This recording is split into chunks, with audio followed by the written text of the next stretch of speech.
Shalom, saudara. Tahukah saudara bahwa seringkali kita manusia, saudara, dan saya itu menilai dari apa yang saudara lihat.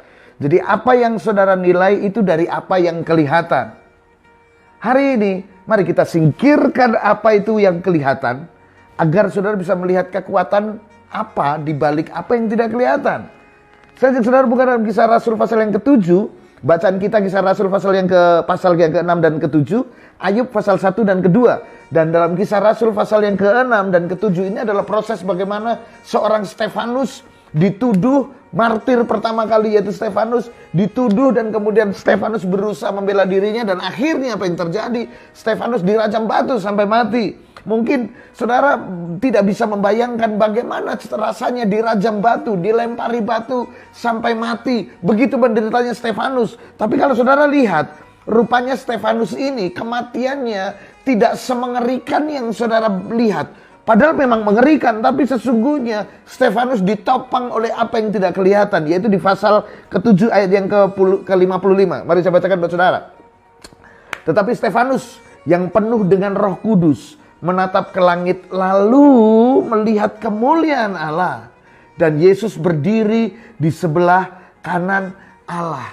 Hei, rupanya Stefanus bisa mengakhiri kehidupannya sebagai martir yang luar biasa. Karena apa? Di akhir hidupnya ketika dia dilempari batu, dia tidak tidak menghiraukan apapun yang sedang menyerang dirinya, sebab dia ditopang oleh yang tidak kelihatan, yaitu siapa? Tuhan Yesus sendiri. Dia berdiri di sebelah kanan Allah. Dan Stefanus melihat kemuliaan Allah. Hari ini saya memberitahu saudara, tahukah saudara bahwa segala sesuatu yang justru yang tidak kelihatan itulah yang menopang yang kelihatan, saudara. Ini dia.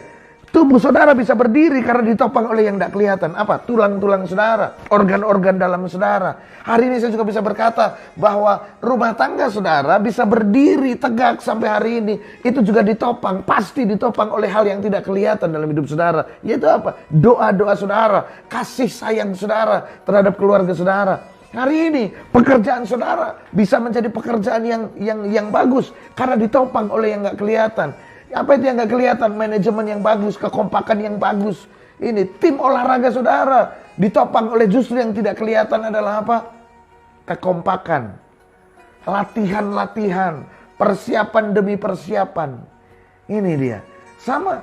Sebab di dunia ini justru seringkali yang kelihatan dipengaruhi dari apa yang tidak kelihatan. Sama dalam bacaan kita dalam kehidupan Ayub hari ini. Kehidupan Ayub itu adalah kehidupan yang luar biasa. Coba saya bacakan buat saudara. Ada hal yang tidak dimengerti oleh banyak orang, termasuk Ayub. Ayub tidak mengerti apa yang terjadi dalam dirinya. Padahal di alam yang tidak kelihatan, di situ terjadi dialog antara iblis dengan Tuhan. Ayub pasal yang pertama yang ke-6 saya bacakan buat saudara. Pada suatu hari datanglah anak-anak Allah menghadap Tuhan, dan di antara mereka datanglah juga iblis. Maka bertanyalah Tuhan kepada iblis, "Dari mana engkau?" Lalu jawab iblis kepada Tuhan, "Dari perjalanan mengelilingi dan menjelajahi bumi." Dan seterusnya, saudara baca di situ ayatnya, maka saudara akan tahu bahwa kehidupan Ayub dicobai bukan oleh Tuhan, bukan oleh siapapun, tetapi oleh iblis. Semua pekerjaan Ayub, kekayaan Ayub, keluarganya Ayub, anak-anaknya Ayub, semua habis. Siapa yang mengambilnya? Bukan Tuhan, iblis. Tetapi Ayub nggak tahu. Makanya di ayat pasal-pasal selanjutnya Ayub berkata, Tuhan yang memberi, Tuhan yang mengambil. No. Bukan Tuhan yang mengambil, saudara. Bukan. Baca baik-baik. Seringkali kalau kita tidak mengerti apa yang tidak kelihatan, kita menyalahkan Tuhan. Hari ini apa yang tidak kelihatan dalam hidup saudara? Latihan-latihan saudara. Persiapan-persiapan saudara itu nggak kelihatan. Tetapi latihan saudara, persiapan saudara, doa-doa saudara, pujian penyembahan saudara, hubungan saudara dengan Tuhan, itulah yang menentukan keberhasilan saudara. Ini dia. Itu nggak kelihatan. Setiap olahragawan ketika hanya waktu bertanding saja dipertontonkan. Seorang petinju hanya pada waktu dia bertinju, dia ditonton banyak orang. Tetapi pada waktu latihan nggak ada yang nonton. Padahal kemenangannya pada waktu dia ditonton orang itu tergantung latihannya yang tidak kelihatan, yang tidak dilihat orang. Hari ini saudara, jangan biasakan saudara menilai dari apa yang kelihatan. Tetapi mulailah kita belajar membangun apa yang tidak dilihat orang. Yang tidak dilihat orang, latihan saudara. Sekali lagi saya ulang, latihan saudara, persiapan saudara, manajemen saudara, cinta saudara, kasih saudara. pada orang-orang di sekeliling saudara. Hari ini, mari perhatikan apa yang tidak kelihatan dalam hidup saudara. Sebab itu yang akan menentukan hidup saudara yang sesungguhnya. Kingdom Lifestyle hari ini, Tuhan Yesus memberkati saudara.